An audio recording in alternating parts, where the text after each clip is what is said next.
Welcome to the movie Madhouse. I'm Rob. I'm James. I'm tired and confused. We almost didn't have audio for a show. Oh, geez, you forgot to turn something on? No, about 3 days ago, we recorded a new intro for the movie. Okay. And I used the soundboard into my recorder. Right. So I unplug the main out and plug in the recorder. Oh, okay. And I just looked over and saw these two plugs sticking up in the air. It's like, those look important. Yes. Oops. Okay, that explains the confusion. Yes. But we're good now. We're good. People can hear us, theoretically. Hope so. We'll find out. If we can hear it, can they can hear it? Is that the No. rule? No? Okay. No. Well, then I don't know. Yeah, because see, watch this. I'm right. But we can still hear it. Okay. Yeah. All right. So what movies are you discussing today? Well, the first one we're going to discuss, we finally got to watch Forsaken. Yes. Oh, yeah. Kiefer Sutherland and Donald Sutherland, a Western that was written specifically for them to work together. We haven't done an episode since then. Wow. Okay. No, because that was just last week. No, that was a couple weeks ago. That was Forsaken. 3 weeks Then I ago. Swear. Then Saturday night. Here we are. Oh, yeah. We're going to talk about Saturday night, too. Yeah. Uh-huh. Oh, yes. That's right. Yes. Dang, that was a while ago. Yes, it has been. Mortal Kombat 2. We haven't seen it yet. No, I haven't even seen the first one. So It's fun. Yeah. I don't know. It had middling reviews. I don't know. I remember watching the OG Mortal Kombat way back in the day. That was really fun. I liked it a lot, but that was also the movie where I started to realize that movie critics don't know what they're talking about sometimes. Because I saw Siskel and Ebert at the movies, and that they were reviewing that, and one of them complained that the movie was too dark. Okay. Not physically, like the lighting, even though, yeah, there's a few dark scenes. We've seen worse. No, he said the movie was too dark. I'm like, that means you don't know the source material, so you should just shut up now. They forgot they turned on the blood code. That's right. Fatalities. Yeah, as soon as they said that, I'm like, you don't know the source material. It's a dark friggin' concept. Rat Race. Have you guys seen Rat Race? Yeah. Oh, Rat Race was fun. I haven't watched it in ages, but it was pretty funny. I haven't seen that. Yeah, in a billion years. I used to have the DVD. I watched it once. It was good, but I only watched it once. He's right. Rowan Atkinson was there. I remember that. We watched it a bunch back in the day, and the bit at the end, okay, if you spoilers at the end of the movie, they end up at a it's like a charity concert, and Smash Mouth are playing, and they come up on stage, and Seth Green and his brother were two of the contestants in the Rat Race. And his brother had an infected tongue piercing. So he talking like this through the whole movie. And he has to convince, like, everybody's putting in their share of the money into the charity, since they're all there on stage with all these people watching. And Seth Green refuses to do it. So his brother's trying to give him this heartfelt speech. There is a 20-minute outtake of him trying to deliver that speech, and people trying not to break. Oh, really? Put the money in the bag. Mom wants us from hell right now. And people just kept losing their shit. The only thing I remember from that movie is the Hitler joke. Yep. Where he gets John Lovitz gets the nail polish or something, shoe polish on his nose. Oh, there's that movie is literally my favorite comedy. I can see why. It's a lot of fun. It is a lot of fun. I got to watch it again. What do they call it? It's not Cannonball. Was it like Cannonball Run and Speed Zone? Speed Zone, I grew up watching. Yeah. Yes. They get a bunch of celebrities in a cross-country race. Yes. It's a big ensemble piece for sure. Yeah. Yeah, I think like Cannonball Run is the most accurate. Yeah. Yeah. But yeah, it's got Amy Smart, Whoopi Goldberg, Cuba Gooding Jr., let me see, Seth Green, who else? Rowan Atkinson. John Lovitz. Dang, yeah, there's a lot of people in that. And Breckenmeyer. Newman from Seinfeld. Because Oh, he's got Wayne to Knight? transport a heart. Wayne Knight. Yeah. He's got to transport a heart, and the heart flies out of his van at one point and gets chewed on a little bit by something. He's like, "Oh, it's all full of holes." He's standing next to an electric fence. He grabs the electric fence by accident, like, grabs the electric fence because he gets a shock. The heart starts beating in his hand. John Cleese. John Cleese runs the race. Dave Thomas. I can't remember where he was in there. Let me see. I'm just going down the list now. Dean Cain.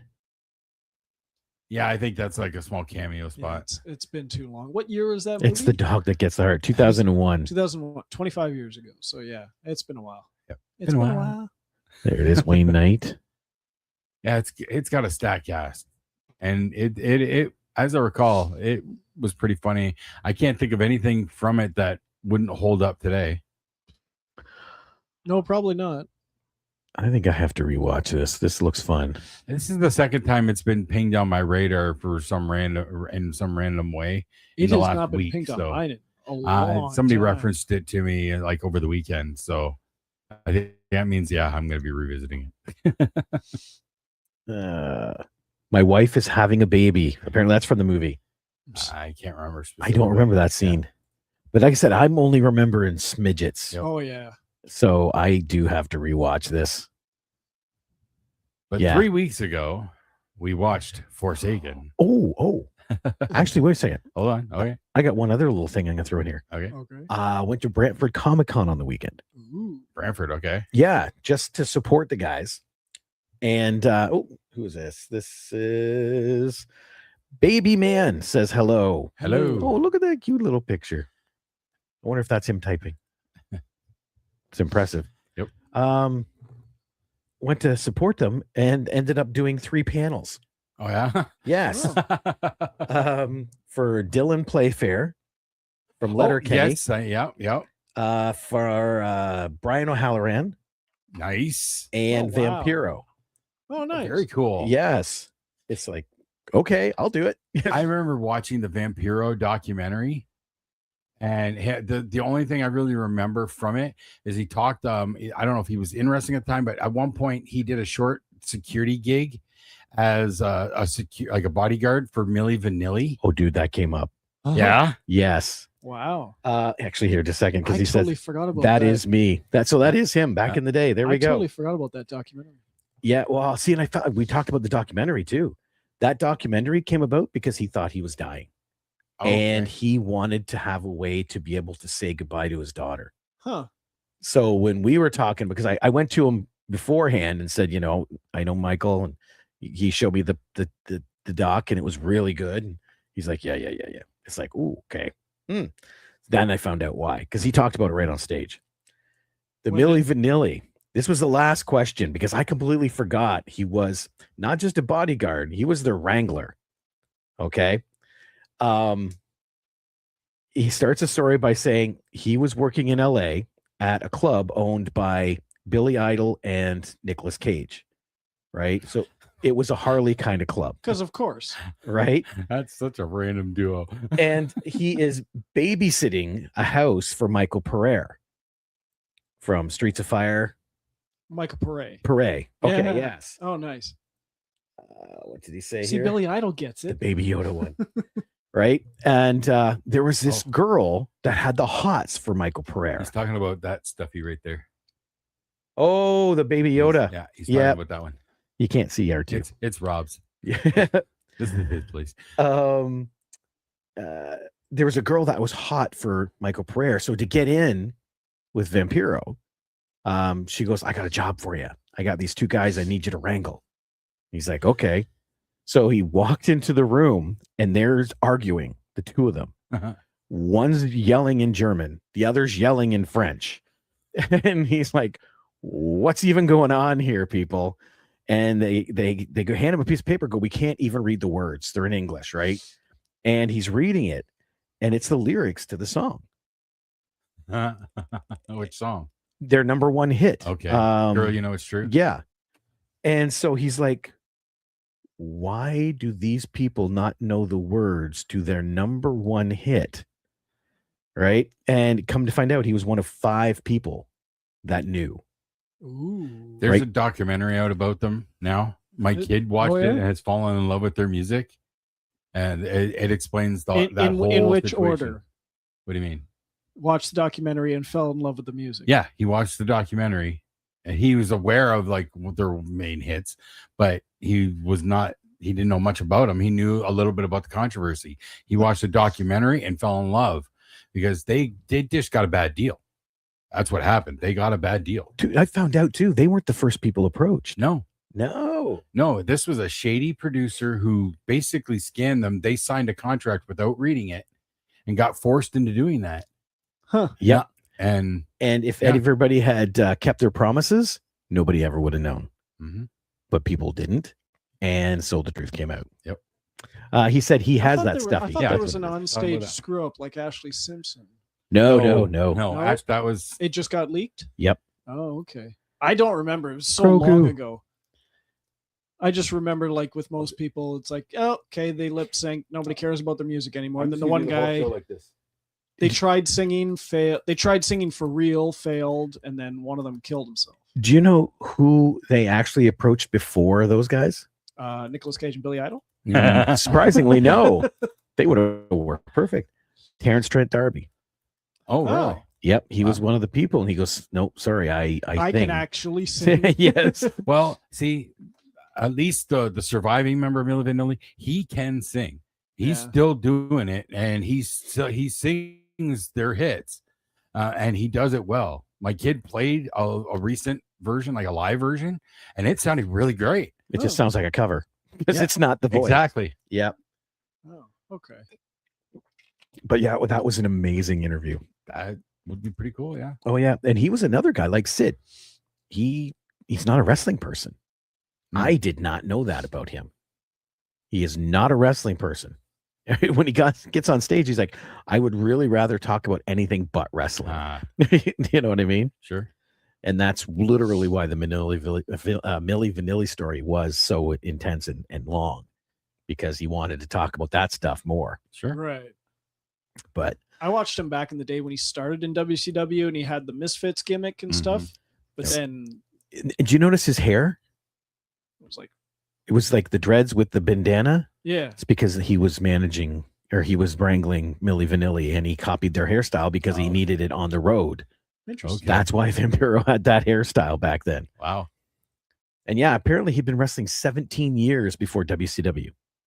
Yeah, he was. He was on the Indies. Yeah. Huge in AAA. Yeah. Like the Lucha Libre. In Mexico. Yeah. Yeah. Yeah. Yeah. Oh, But yeah, interesting. especially if you watch the doc, he did a ton of stuff down there. Mhm. I remember that. But yeah, and Dylan was great. He's a blast. Okay, he's the blonde one, right? Yeah. Okay, I for some reason I have trouble keeping them apart. Yeah. But yeah, he's in something recently.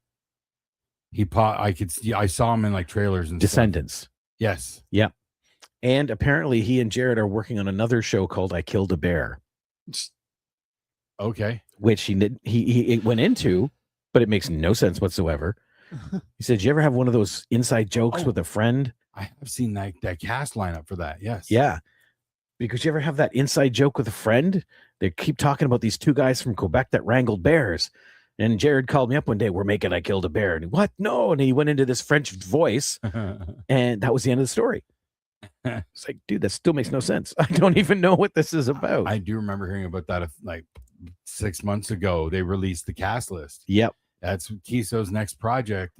You know, in between Shorzy, he's got that, and he's supposed to have at least one other project that he's contracted for, I believe. Well, that's this Ben Johnson story is out, and it says from the producers of Letterkenny. That might be more Tremblay, though. Isn't that the one That's- about Ben Johnson and Carl Lewis? I think so. Okay.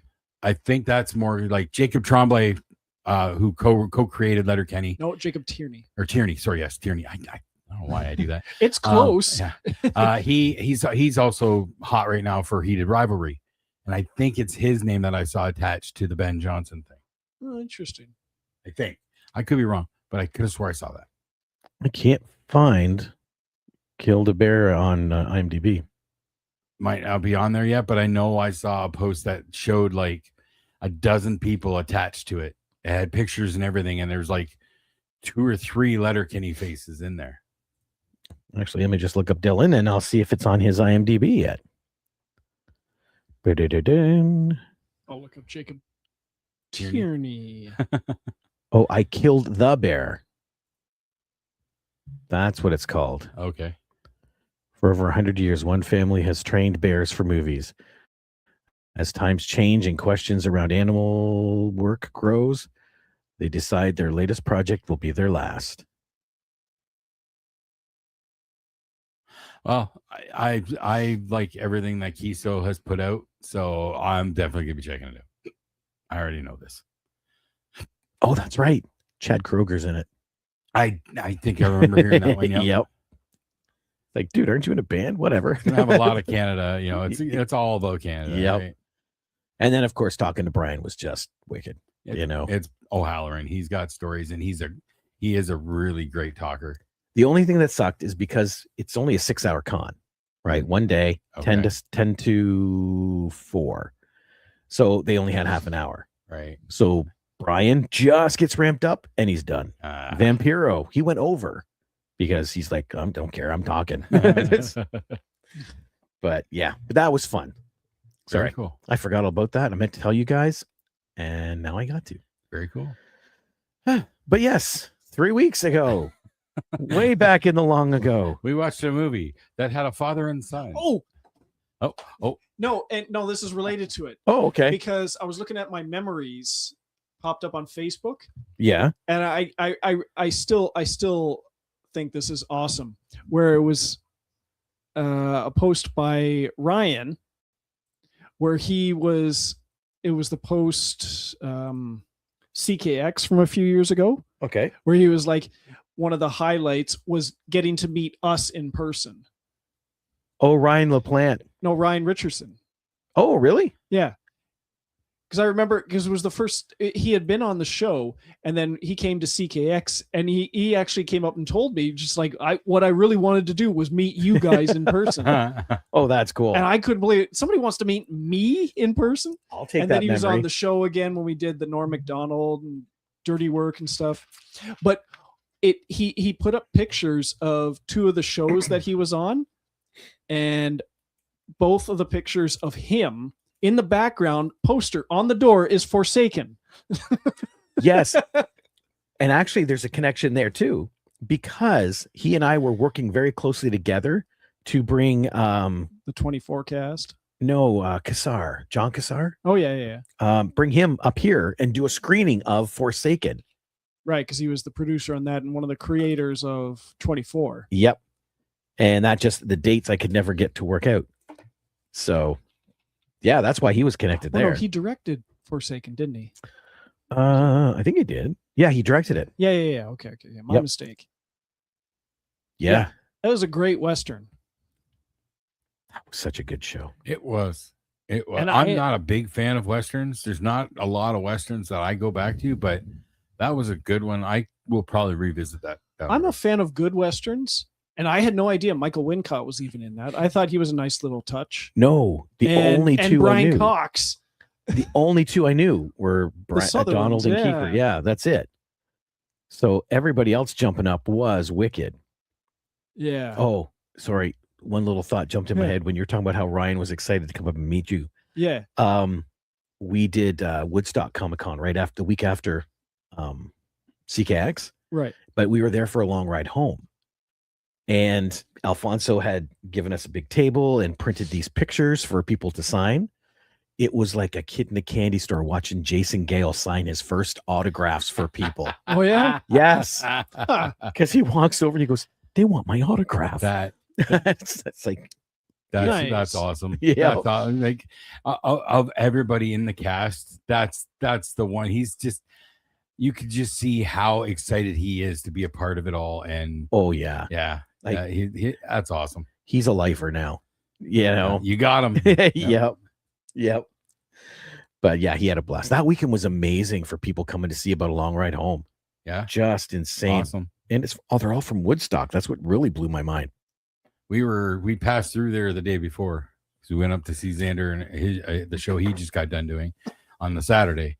So, but we didn't do an overnight. If we would have done an overnight, I would have told Crystal we're stopping because I knew you were going to be there. Oh my God. I can hear you. There he is. His ears are ringing. Yep. I feel like I should turn on the podcast. Can't remember what he looks like. Big dude. Got a little bit of a gray beard. Yeah. Always wears a bandana usually.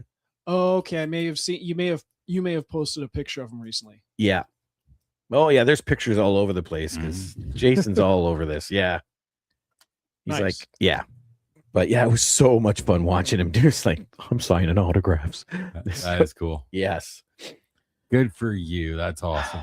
So finally, back to Forsaken. Forsaken, yes. Yes. Demi Moore in there. Yes. That one blew my Yeah. mind. Like I was shocked I hadn't heard about her being in this movie at least. Mm-hmm. You know, like Brian Cox always flies under the radar for movies. Every He's time. very quiet. Yep. He just does them.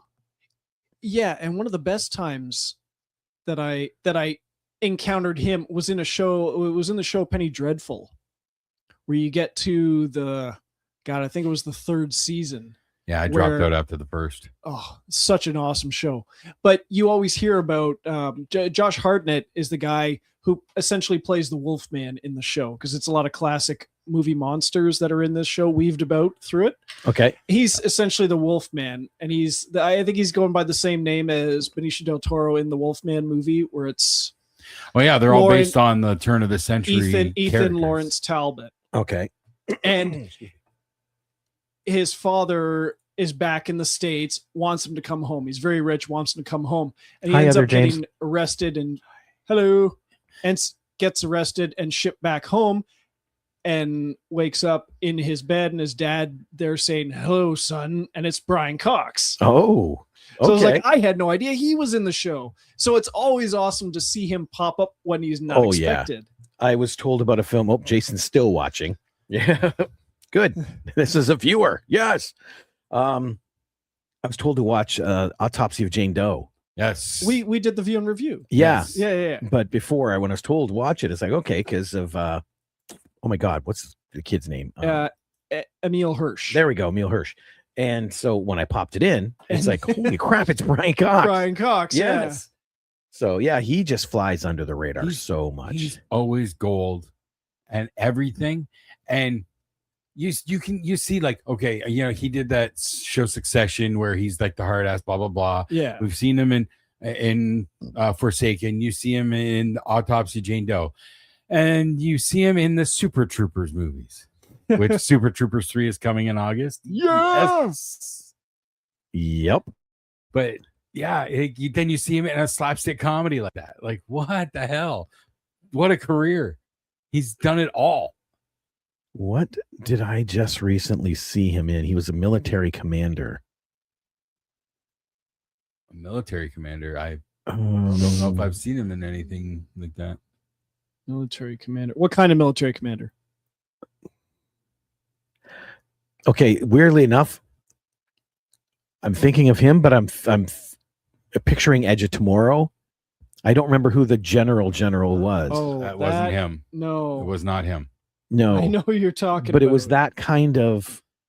Oh shit, who was The one they keep busting in the office to try and convince him to sign off. And No, or where give him he says something. like, no, I can't go. I do this. Yeah, I'm not going to the front lines. No. Hang on, I'm just looking up Demi Moore's husband in Forsaken. Oh, that guy. Greg Ellis. Yeah, it was a guy who was bad guy in 24, is British guy. Okay. A lot of 24 cast in there. what? I know. What? Right? Edge of Tomorrow. The guy was Brendan Gleeson. That's right. Yes, it was Brendan Gleeson. Bill Paxton. You're an American. No, sir. I'm from Texas. Yeah. Or was it Texas or I don't remember. Kansas or something? Oh, he was so good in that. No, sir.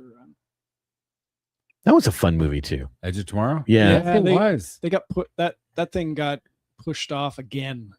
Oh, they're gonna make the sequel. No, not for a while. You know what? It doesn't need one. No, No, it doesn't need one. Leave it alone. I don't know how you Move do a on. sequel to it anyway. Move on. The aliens come back, I guess. It didn't. It doesn't need it. It doesn't. No, like that's a perfect little capsule. Mm-hmm. Boom. But Forsaken was good, and I strongly suggest it. Yeah. Last week, we got to watch your pick. Yes. My home view. We had the options were Abigail, the vampire ballerina one, because there is another one. Yeah, we discussed that too. Saturday Night, Weapons, and The Menu. And we ended up landing on Saturday Night. Yeah, another hit from Jason Reitman. I forgot Jason Reitman made it, Yeah. but it's the story of the night of the first Saturday Night Live. There's still two Jason Reitman movies I haven't seen. What's that? Front Runner, the political one with Hugh Jackman, and Ghostbusters Afterlife. Oddly enough, Oh, okay. I see. I haven't seen Frozen Empire. and he's got a couple, I would say, less regarded ones in my opinion, but I didn't care for Young Adult or Juno. Juno, I liked. Young Adults, I don't remember anything from it.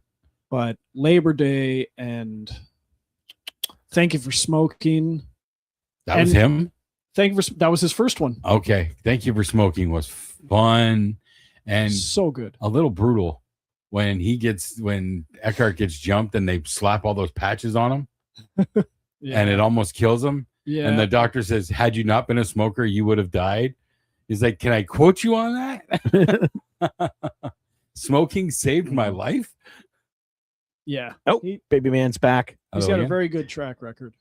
And continues because Juno. that movie was amazing. Yes, Saturday Night was great. If it's even half true, how much the chaos of that film, if it's even half true, that it's amazing that show went on the air. Yeah, big time. Big time. Yeah, and I saw a piece of trivia actually while we were watching it, but it didn't apply yet because the part hadn't come up yet. That the one Asian kid where they say you're gonna last 2 weeks. Apparently, in real life, as of 2024, that real guy is the only one who's been there since the beginning. Good for him. Mm-hmm.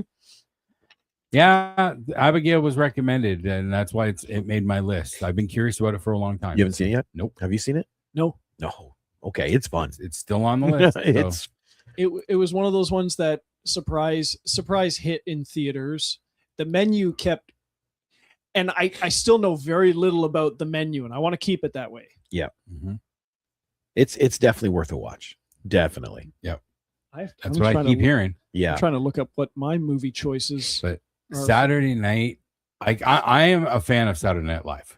I remember watching it when I could. Sleepovers at my buddy's place or whatever. We'd be down in the basement watching the 80s era. Same here. You know, kind of got hooked back into it, during the Will Ferrell era and whatnot. Rosanna Dana. Yes. That's Gilda Radner. Gilda Radner. We fell off for a little bit, but then Chris and I have been fairly religious with it for almost 10 years. I fell off about 40 years ago. And admittedly, it's not how it used to be. The show isn't great. I can't say that.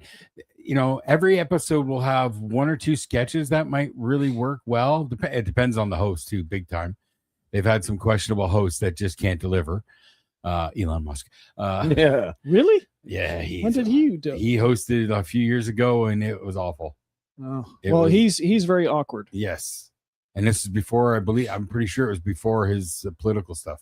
So that doesn't change his acting. So he was just a rich guy. So he was just a rich guy. Yeah. But it still delivers every once in a while. But again, going back to the old days, and then this movie, I remember watching some of that first season stuff, not when it first aired. I was way too young then, but Comedy Channel started airing it like 20 years ago. And so I started watching the old episodes then. Who they had playing Aykroyd had his mannerism, like the look might have been slightly, but the mannerisms, the speech patterns. Yeah, everybody had the mannerisms. Kid from Dylan O'Brien, the kid from Maze Runner movies. And Sandhelp. The guy who did Billy And, Crystal, man, he sounded and acted just like him. But they still had a lot of no names, not no names, but unknowns in that movie. Mm-hmm.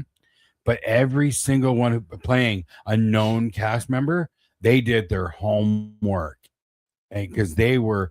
You could close your eyes and you could hear that. You would think it's the real person. Like they were that damn good. Jane Curtin, spot on. Belushi, oh my god, like That guy looked and sounded Yeah. just like him. Like Yeah. you swear to God, there was a third Belushi brother. Yep. You know what I mean? If I was Jim, I'd be checking his family tree. My buddy Tom messaged me at work last week. He said, "Hey, I rewatched Blues Brothers yesterday." I'm like, "Oh yeah, my favorite movie and all that." And he goes, "Yeah. What's your opinion of Blues Brothers 2000?" I said, "What are you talking about?" Yeah. He said, "Like 2000?" I'm like, "I don't know what you're talking about. The words make no It sense. doesn't exist." Yep. He's okay, got it. Yeah. Yep. None of those Wow. words make sense in the order you're saying them. Yes. But yeah, Saturday night, it was so good, so fun. Nicholas Braun pulling double duty as Andy Kaufman and Jim Henson. Yes. And had them both down. Well, and he could get away with it because, Jim Henson's all beard Yep. and Andy is not. Yep. So, that's Although all it took. I'm surprised that Andy was in character when That he was on the show. That was Andy Kaufman. Well, no. Andy Kaufman was doing his taxi driver character. Yes. Andy Kaufman wasn't foreign. No, Oh, he no. wasn't. But that was Andy Kaufman. He Oh. did that on Oh, okay. purpose because Andy Kaufman's humor, he did things that were funny to him. Yeah, Yeah. because So he was in on the joke who nobody else was. I had seen footage of him on Saturday Night Live doing the Mighty Mouse thing, Yep. but it wasn't the lead up to it. It was him, and then he invited them all out for milk and cookies, but not doing an accent like he did on his. Yeah, no, that he was in he Man dropped- of the Moon. Yeah, Anyway. your Man on the Man on Moon, the he Moon. does that stuff. Yeah, but I he- also saw footage of it. Right. But yeah, no, he played the character that he did from Taxi for the first while of his career, Or Yeah. Tony Clifton. or Tony Clifton. I still don't get his humor. Exactly. A lot of That's people why don't. it didn't work for a lot of people. Yep. Yep. Now, when you look back on it, he goes, you can kind of get it, but we're all in on the joke now. We weren't back then, you know? Exactly. But yeah, that guy was so good. Yes, he was. And Defoe, come on. Oh yeah. Defoe just, Oh, J.K. Simmons. Oh yeah. God, that's Milton Berle. Uncle Milty. And- Yep. And he dropped his little Milty out. Yep. Oh yeah, that was so much fun. Like you said, if even half of that's true, Uh-huh. it's like, how did that show ever survive? Yeah. The thing about them, it almost not going to air. I've heard that part of it before Yeah. and heard that, they had a Tonight Show rerun ready to go. And that they came down to a last minute decision. I'd heard that part before. And it explains their name. Remember I had heard that that original crew. not ready for primetime players. Exactly. That part I heard. Yep. But a lot of them all came up together in Chicago for Second City. Yeah. Just like Second City. And I had, TV. I had forgotten that Billy Crystal was on the show. he became more prominent cast member, I think 2 or 3 years in. Like Fernando's Hideaway. I don't think that was in the first season. No. That was like third or fourth. Yeah. Yeah. Like his key stuff came in a little later. I think the 'Cause- first time I was aware of him was when he was on a sitcom playing like the gay Soap. brother. So Was it Soap? Soap. yep. Oh, okay. That's when he blew up. Yep. But yeah, I remember he was definitely in the Eddie Murphy era Yes. of Saturday Night Live. Yep. Because that's what I watched heavy. Right. But back then they could do more, you know. Now it's trying not to be so. My oldest memory from my first time watching Saturday Night Live was William Shatner hosting. I remember watching that live. He had there's two sketches I remember distinctly. One, he was at a Trekkie convention and people keep asking him questions about the show. And he's like, "It was a show, people." And he's like ripping on the nerd guy and all that stuff. Like he just blows his stack on him, right? Yep. There's that one. And then there was a song about the mute Marine. And it's like this military kind of song talking about the mute marine, and he's just standing there, and he goes to say something, and then the mute marine, like it looks like he can talk. They just don't let him for the song. I don't remember that bit at all. I don't remember if it was one of my earliest Saturday Night Live memories, but it was when Tom Hanks was hosting for the 5th time. So he got inducted into the 5 Times Club, and they had a secret handshake. Yep. You see Steve Martin and Chevy Chase do it. The 5 Timers Club is still an ongoing thing. Matt Damon hosted this past Saturday, and surprisingly, he's only hosted 3 times. Thought for sure that he would have been 5-timer by now, but no, he'd only hosted 3 times, and he even said so in his monologue. He said, "Yeah, I've only been around for like over 30 years, but it is what it is." Oh man, that show was so much fun. It still has its moments. It's still, you know, the main highlight I stick out for, because I do tend to nod off if it's not strong. Weekend Update. I love Weekend Update. Colin Jost and Michael Che are great together. Yep. Next week is their season finale. That means joke swaps. Who's the one? When I started watching it, always went on a rant. Norm Macdonald, Colin Quinn. Nope. Before them. John Stewart might have done it briefly. Nope. Or no, Dennis Miller. Dennis Miller. Yeah. Yes, he was the 80s. He was in the 80s. Yeah. He's the one I remember first. Mm-hmm. Lauren, you know, according to that movie, Lauren was going to do it himself in that first episode and ended up giving it to Chevy. Because he knew Chevy had the delivery after watching that meeting. Yeah. Yep. But Weekend Update's still like my favorite segment to go to. Their cold opens are always political right now, but they're on fire. Colin Jost, who doesn't do a whole lot of the sketches, is Pete Hegseth. I've seen a couple clips of those. And he's just playing him as like a angry drunk frat boy.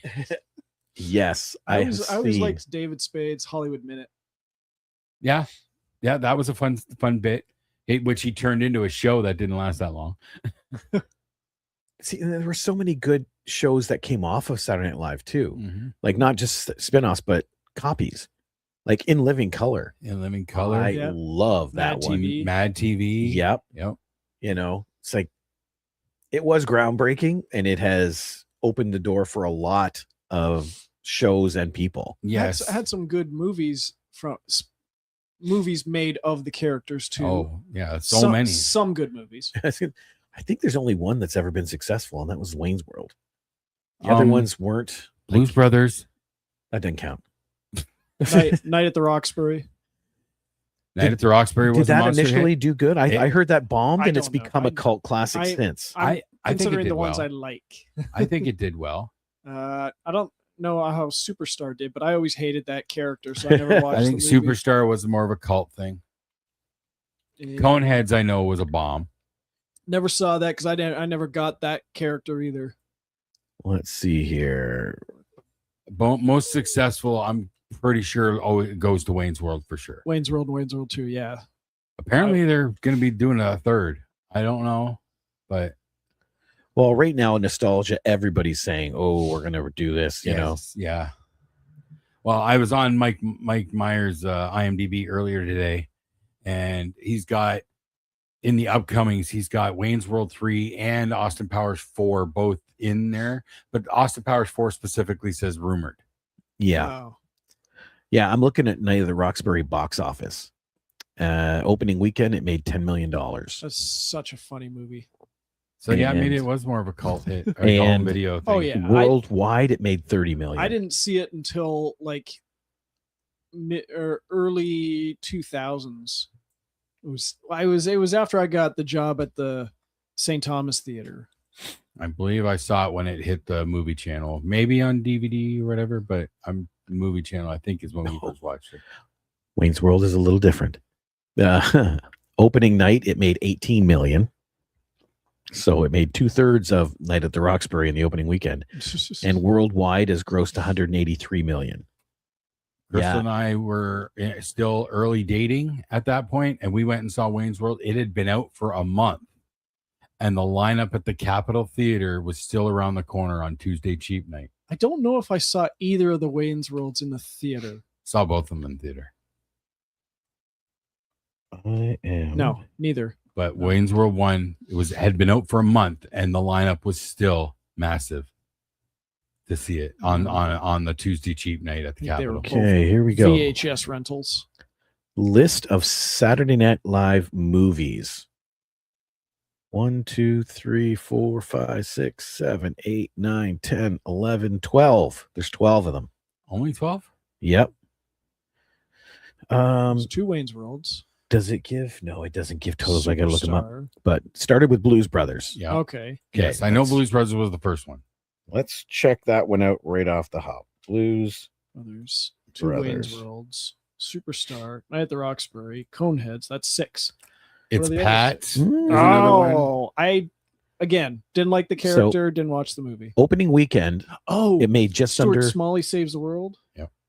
opening weekend. It made just under 5 million, but worldwide ended up making 115 million. Blues Brothers. Mhm. And that's So- in the 70s. I think that would count as a success. 70s, 80s? I want to say 81, but I could be wrong. The Blues Brothers? movie after that was 1992 Wayne's World.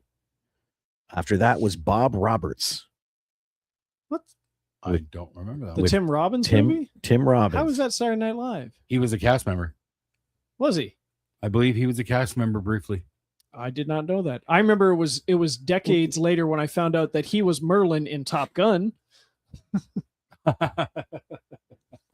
See, no, actually, I think these are characters based off Saturday Night Live skits. Okay. So he must have done that skit on Saturday Night Live at one point. Oh, okay.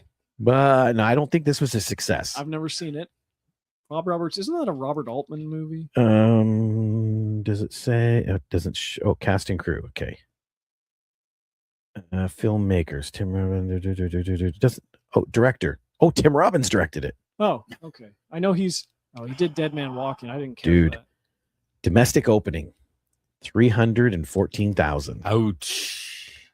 Worldwide, made 4.4 million. Can't be good. That's bad. Yep. Yeah. So that was Bob Roberts. Then after that was Coneheads. Okay. For some reason, I thought Coneheads was before Wayne's World, but I guess so. No, I knew that one was after, because that was 93. And again, opening weekend made 7 million and worldwide made 21. Oof. So yeah, like they're not. Then Wayne's World 2, Okay. and then It's Pat. Let's see here. I'm quite sure that one did not do well. Stuart Save the World. It's Save Pat the World's in movie. there. One of the better ones. Opening weekend, 31 million. That's Oh, wait a minute. So sorry. 31,000. Oh, okay. Well, wow. The decimal slipped a bit there. Worldwide, 60,000. oh, Ooh. Damn. Yeah. Okay. Oh, I wonder if Al Franken had him. Stuart Saves His Family Okay. was in That 1995. was an okay character. But see, Stuart is a fun character for like 3 minutes. Mhm. Oh, Ladies Man. That's another one. That was actually really funny. That was Tim Meadows, right? Tim Meadows. Yeah. I don't think it did well. Stuart Saves the World, was it? Stuart. Stuart Saves His Family. No, you were right. Oh. Stuart Saves His Family. Saves His Family. There it is. Oh, I remember that poster. Opening weekend, 371,000. Jeez. Worldwide, 912,000. Ouch. Yeah, That didn't even break a million. that was Wow. Al Franken. I'm not looking this one up. Blues Brothers 2000. That No. doesn't exist. I don't know what you're talking Ladies Man. Night at the Roxbury, which we looked up. Yeah. Superstar. Okay, I got to look up Superstar. Superstar. Because that had Will Ferrell in it. about. Had Will Ferrell. I don't think I ever actually watched it, And honestly. Molly I Shannon. didn't because I never got the character. It was just like, this is dumb. Superstar. That's all I remember. Oh my God. It was one of those. Oh, no, how no, do you this one make a did better. movie? How do you make a movie out of that? Well, it made almost 9 million on opening weekend. Yeah, it's Will Ferrell. Worldwide, 30.5 million.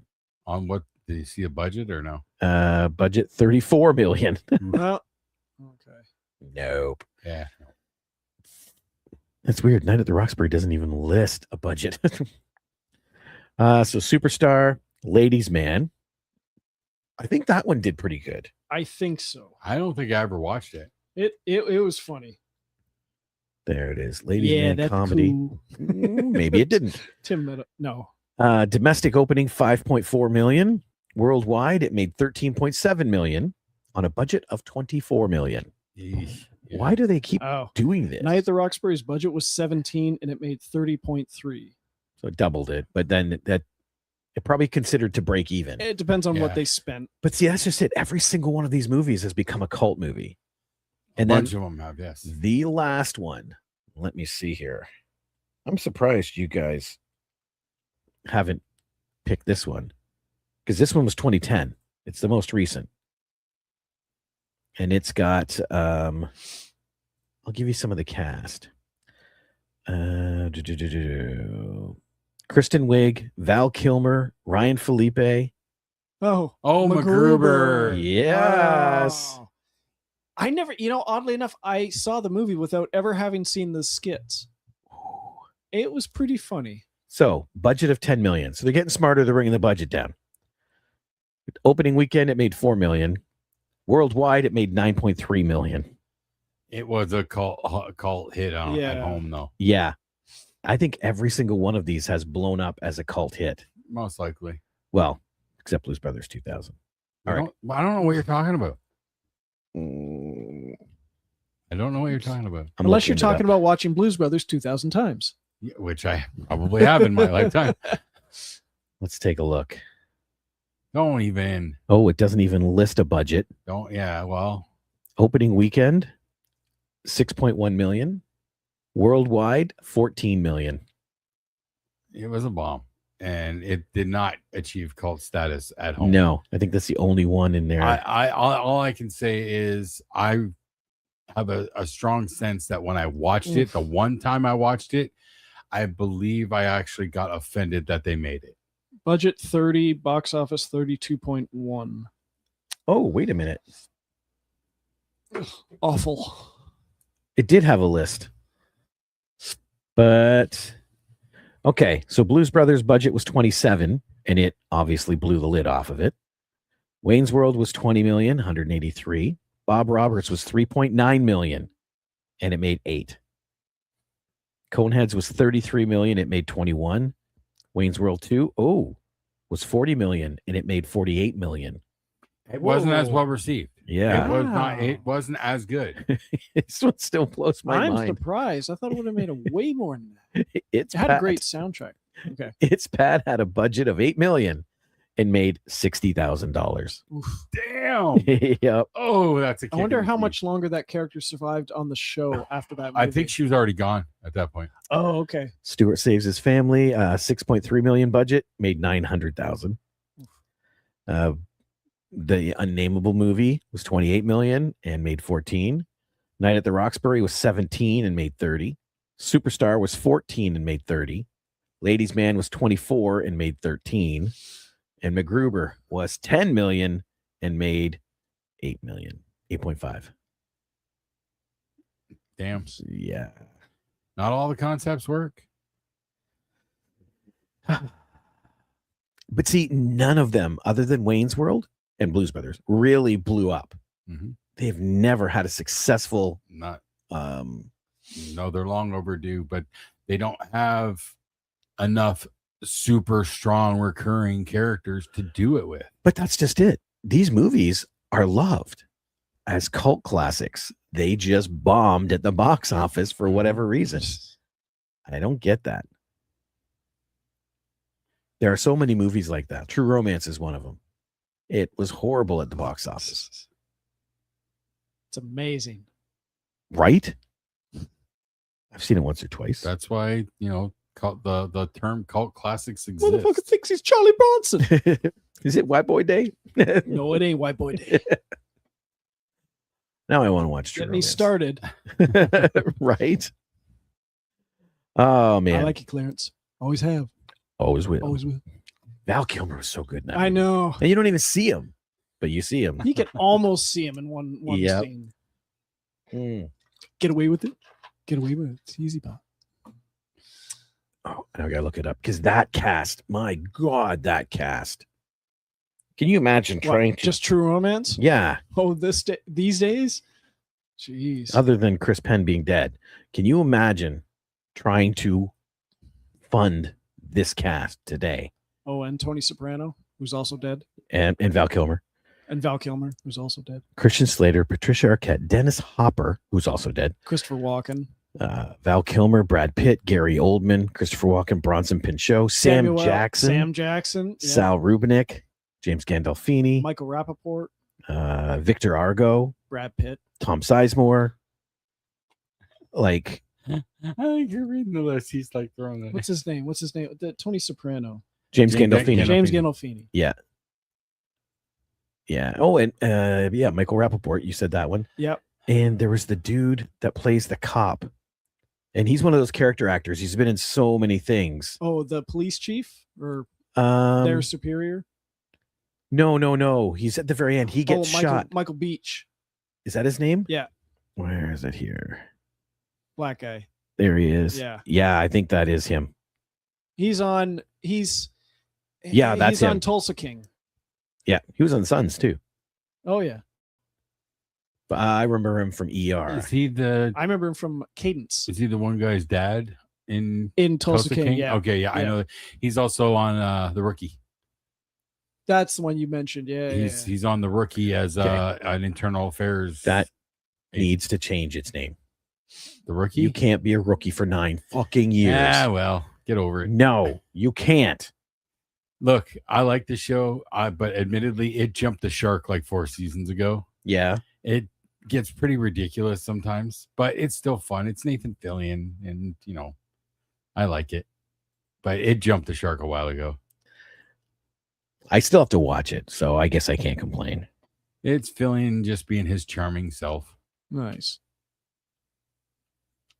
I wonder if it's gone on longer than Castle. 8 seasons. The 8th season just ended. Okay, I don't probably know how many seasons Castle had. Probably not as many as 8. Oh yeah, that's right. I just out of curiosity, I typed in movies that bombed. They're called classics. Yeah. Blade Runner. Yep. That one bombed in the box office. The Thing. Yep. The Big Lebowski. Shawshank. Shawshank might be one of the biggest examples. Fight Club. Yep. Donnie Darko. Yeah. Man. Hocus Pocus. Scott Pilgrim versus the World. That bombed because it's awful. Harold and Maude. Showgirls. How that's even considered a cult classic, I don't know. It's not a bad movie. It's just not a great movie. She's not a. I just, you know what I mean? Like, I get stuck on the most awkward, non-sexy sex scene ever with that whole bit in the pool. There's some like questionable she's having a acting fucking in it. seizure. the first 20 minutes of her acting sucks because she's trying to be this rebellious girl. And it's like, oh my God, stop overacting. I agree with you there. But once you get past that, it's not bad. You know what I mean? You're not selling me. Nudity. Nope, not enough anymore. I got the internet. That's not enough anymore. With today's movies, why am I still watching this one? Son of a gun. But yeah, there's a lot. Iron Giant. Yeah, that one was good. I finally watched that one. Nah. Oh, other notables include Shawshank Redemption. Yeah. Willy Wonka and the Chocolate Factory. The original, yeah. Idiocracy. And Labyrinth. That's right, too. Oh, Idiocracy. Labyrinth didn't do well? Did not do well at the box office. Idiocracy is only popular now because we're living it. Yeah. Yeah, that's what it is. Yeah. Where is it? It had its moments. I watched it twice, maybe. It's too bad that Mike Judge couldn't live up to Office Space. That's probably another one. Oh my God. This can't be right. What? Oh, okay. No, that says Labyrinth 2025. Huh? There we go. 1986. Because it made $5,000. Oh, wow. Yeah. Domestic opening weekend, 3.5 million. And worldwide, it made 15.8 million. The original Labyrinth. Yeah. Can't imagine what it cost. It doesn't list a budget on this one. With considering all the Henson work they had to do there, I'm sure that wasn't cheap. No. Like, And I mean, how much would it have cost for Bowie's Codpiece alone? It Right? was a budget of 25, box office 34. So 34. It says it made 34 million. probably worldwide. Worldwide, 15.8 million. Well, it says 34. Unless that was the budget with marketing worldwide. Mm-hmm. Budget 25, box office 34. Way down at the bottom. You're looking at opening weekend, aren't you, Rob? No, I'm looking at Box Office Mojo. Oh, It's I thought you were reading opening weekend. so no. All releases domestic Oh. and worldwide. It made 13.7 domestically and 15.8 worldwide. Well, yeah, so you add them together. No. Worldwide has domestic in it. No, it doesn't. Yes, it does, because you put domestic with the international right below it, and you get the 15. Yeah, international is Yes. 2.1. Well, maybe I'm including all the. Look at all the re-releases. Holy shit! Even that's not going to reach your 34 million. Well, Nope. I don't know what you're reading there. I'm reading Wikipedia. Well, that's your first problem. Box office. Wikipedia is literally written by anybody who wants it. It's the Google of The encyclopedias. U.S. I mean, box that's- office 3.5. It's the only reason the Avatar movies are number one in the Film box office. grossed is 9 because million in Japan. Cameron just goes on the Wikipedia and keeps changing the numbers. UK grossed 4.5. 7.5 in Australia, Brazil, Central America, Germany. I don't know. Whatever. It says total worldwide gross of over 34 million at that time. I have to say, I think this one's more accurate only because it's got a 2026 re-release where it made 644,000. 2005, Huh. 2024, 2023. They've been pushing this thing out lately. I go back to it every couple years. Oh, I have fun with It's this. fun. It's fun. Oh. The one I don't go back to because I was never a fan of was the Dark Crystal. I watched it a few times when I was a kid, but I have not gone back to it for nostalgia reasons. For I don't know, it just didn't have the same It wasn't as quotable. Well, and it wasn't as kid friendly either. Yeah, Like That's That's true. why it didn't. It work didn't. for me. It didn't have the humor. No. this one did better than Labyrinth. Domestic opening was 4.6 million. Worldwide, 44.6. I don't get that. Maybe but it had the scare factor. I don't. I all I know is it did not work for me as a kid. So I watched it once, maybe twice as a kid.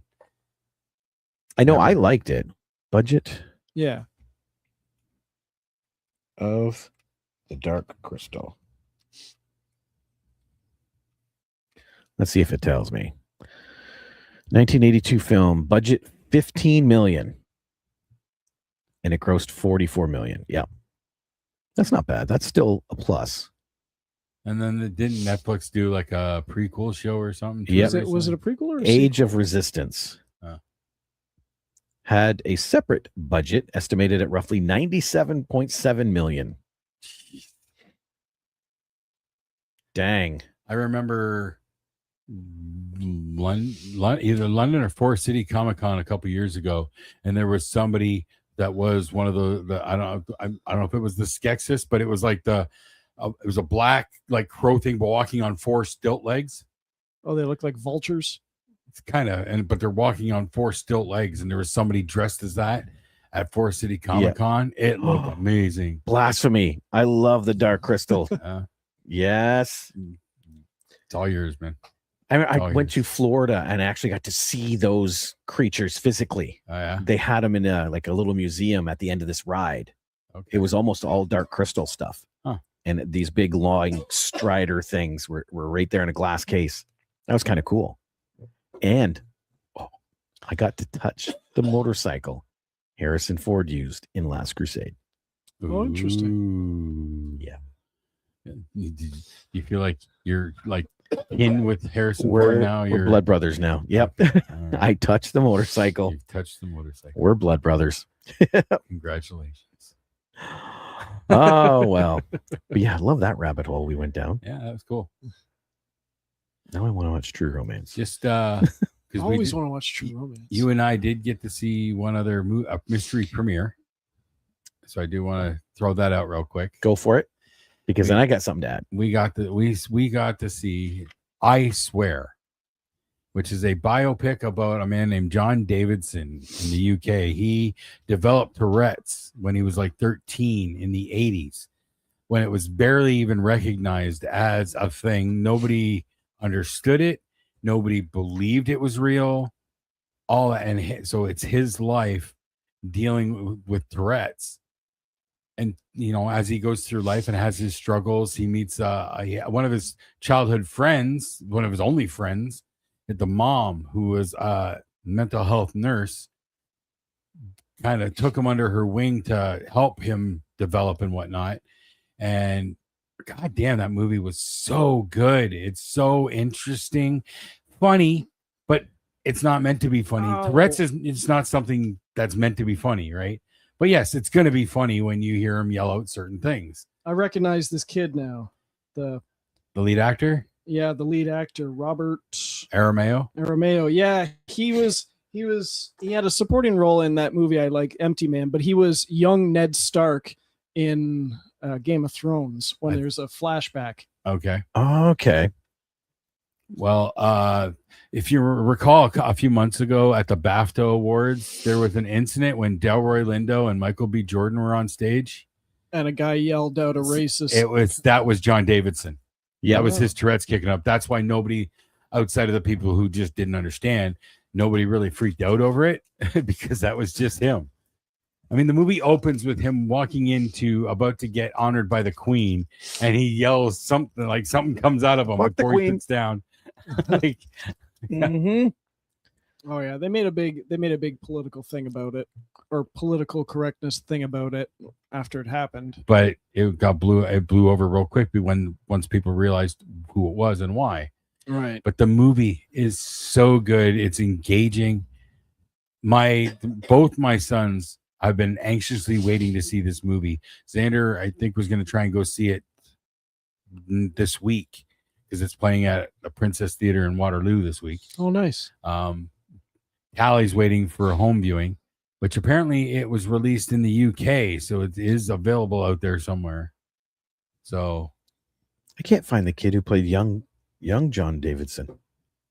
Robert Arameo. That's no. He plays John Davidson. The kid who played him when he first started getting it, when he was just 13. Oh, here he is, Scott Ellis Watson.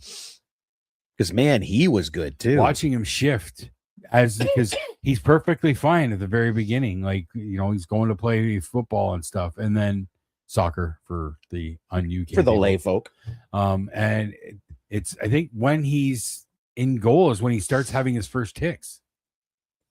These first noticeable ones, because he has something going on with his hand or something, and it caused him to get distracted. And like he was a good goalie, but he was off because the ticks were starting to kick in. No, what it was happening at school, and they went up to the principal's office, and they whipped his hand. Yes. So he could only goal keep with one hand. Yes, that's right. Now I remember now, but. It is a damn good movie. Very interesting, engaging, well put together, well acted. Was it the mom, the friend's mom that took him in? Was Moaning Myrtle? Oh, no, his mom. His mom was Moaning Myrtle from Harry Potter movies. Oh, nice. Yeah. His real mother was Moaning Myrtle. Dottie. Maxine Peake. Oh, no, Dottie is the one that took him into... Yes. David. Shirley Henderson. Yeah. That's her name. I just recently rewatched all of those. Moaning Myrtle. Yep. But it as he gets old, and when he gets older and stuff, he starts to become like a spokesman for people with Tourette's. He develops like group activities. Like he has like a Tourette's therapy weekend, and like you got all these kids with Tourette's there. And all their ticks are going off, and like the parents are going like, whose idea was this? Yeah. That's what I mean. They do have comedic moments, and they make the most of them.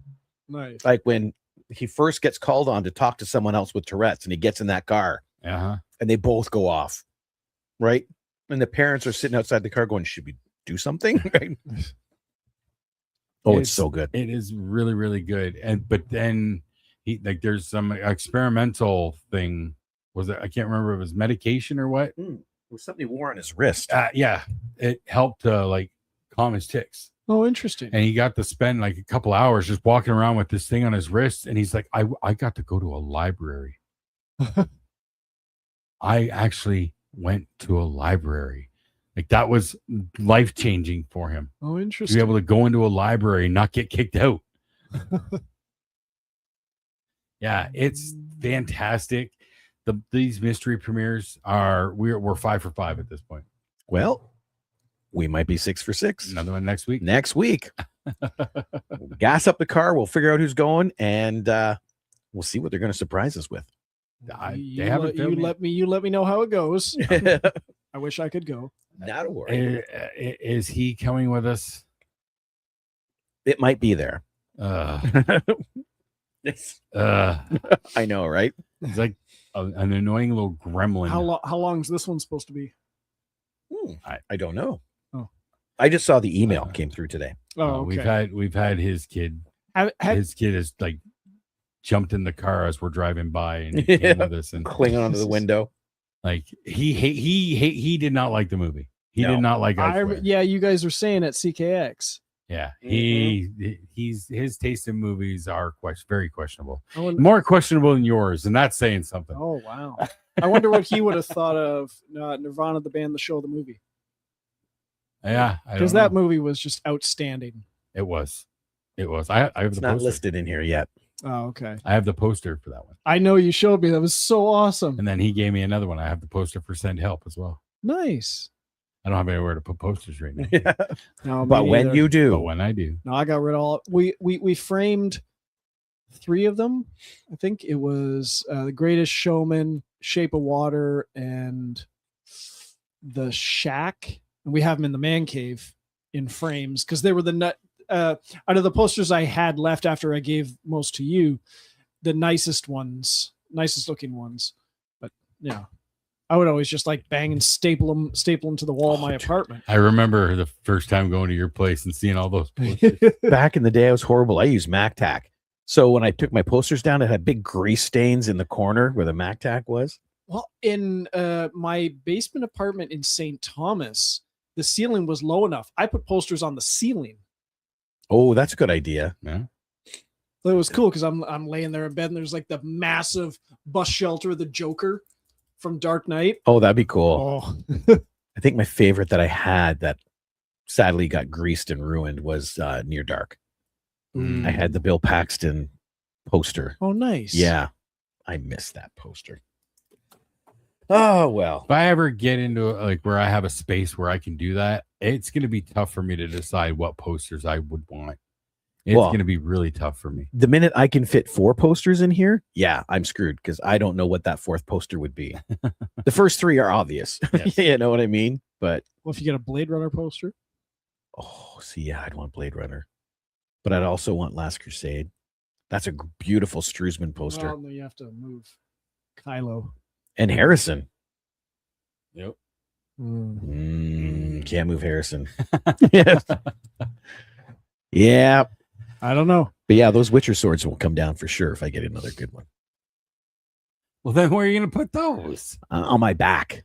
And they will go with me everywhere. You're going to get tased for sure. Probably. And it'll be worse because those are metal. They'll be touching me. I'm going to have to follow you with a camera just to get it on. Gotta see this. Quick. Yep. Gotta see this. We could win $10,000. I'll send it to Bob Saget for a shoe-in. Oh, dude. He's not around anymore. Oh, right. Alfonso Ribeiro. Oh, the show still goes? Yes. Oh, damn. I didn't realize that. Well, I believe it is still going. And Alfonso Ribeiro was the last host. The last time because there's an AFV channel on Samsung TV. And I've seen Alfonso Ribeiro as the host. I just don't know how old those episodes are. Let's see. 36 seasons. Wow. Wikipedia. That's Carlton, right? Yes. Yeah. Last I saw of him, he did the Carlton dance after sinking a putt playing golf, but I don't know how old that was. Then they replayed one of the very ends of one of the Fresh Prince of Bel-Air episodes where he gets bad news from Will Smith's character, and he just runs through all the sets of the entire show, and he's going, no, through. He did that. Will had done that previously in another episode, so he kind of did it as a. It was so funny because I remember watching that when it happened. Literally, on TV. This show started November 26, 1989, and is continuing to run today. That doesn't surprise me. I think I watched it for a few seasons, and then America's Funniest People, and then I just stopped watching them all. Original host was Saget. I want to say Tom Bergeron took over after him, but there might have been somebody in between. Oh, there was a few.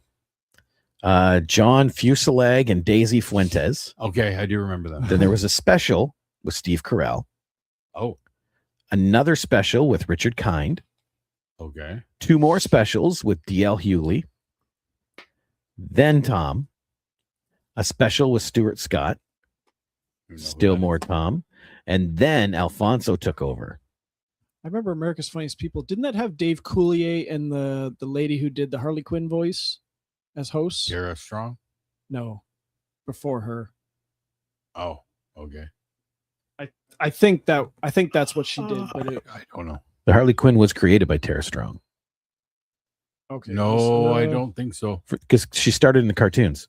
I think there was somebody before her, though. Really? I feel like. Oh. It sounds like a Blues Brother 2000 thing to me. Well, it says Lindsay Ridgway. No, self-host. Arlene Sorkin.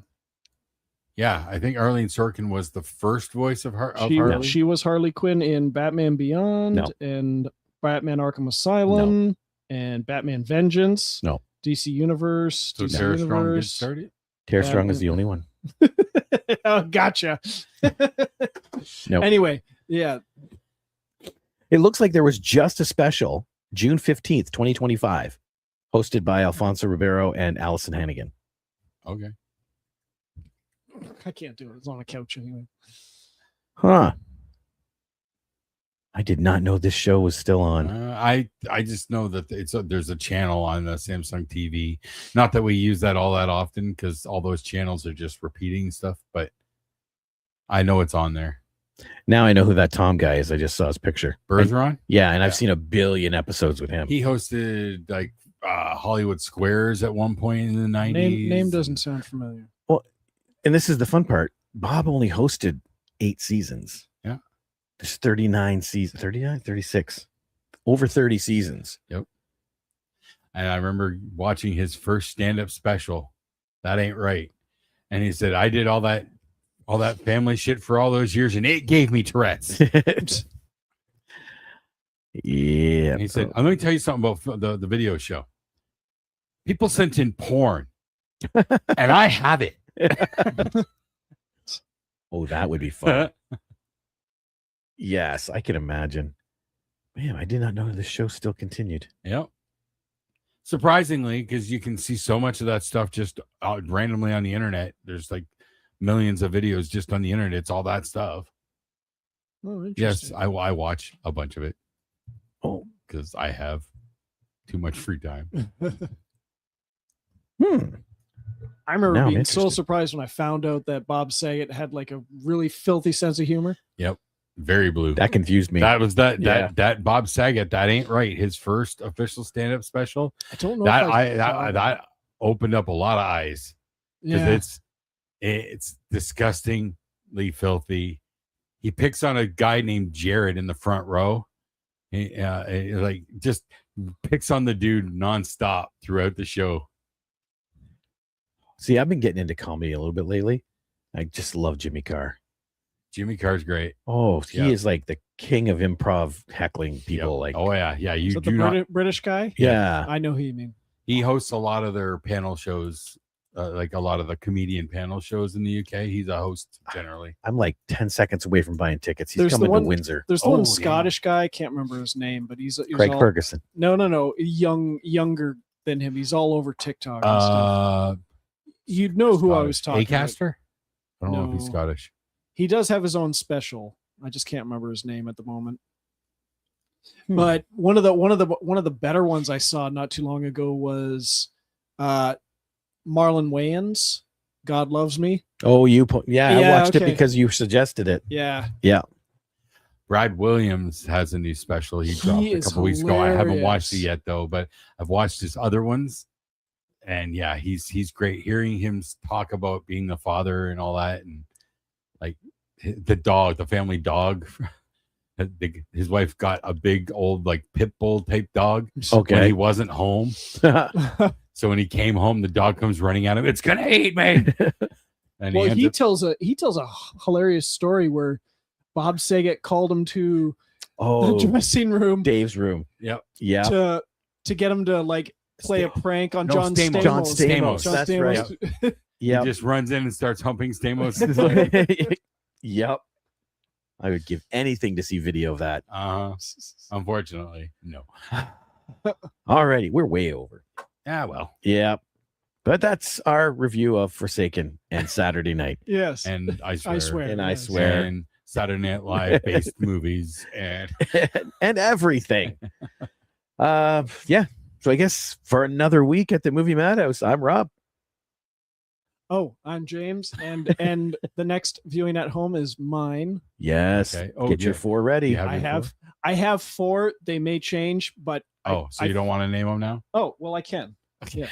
Might as well. Yes. We'll see how much they change in 2 weeks. Exactly. It It is. could be. Where'd it go? Here it is. Brick, which I keep recommending. Yep. That's Ryan Johnson's directorial debut. Man Down, the Shia LaBeouf movie, Okay. which also has Gary Oldman in it. The Tao of Steve. Okay. That is. Oh, what the fuck is his name? Bob. No, Steve. Oh, Steve. Yeah, it's in the title. no, it's one of those. It's one of those. He's a ladies' man, but he really shouldn't be. Okay. It's Donald Logue Oh, Okay, gotcha. Okay. and the sci-fi out in space movie called Love.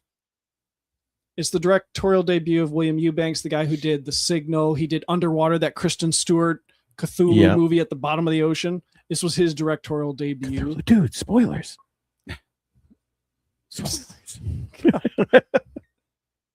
If they haven't seen it already, too bad for them. Anyway, Yes. All right. We'll find out what we get. yes. All righty. Once again, Toodles. another week at the Movie Madhouse. I'm Rob. I'm James. I'm Jason. We'll see y'all later.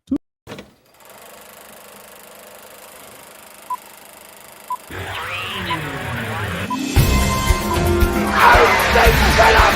It's a man!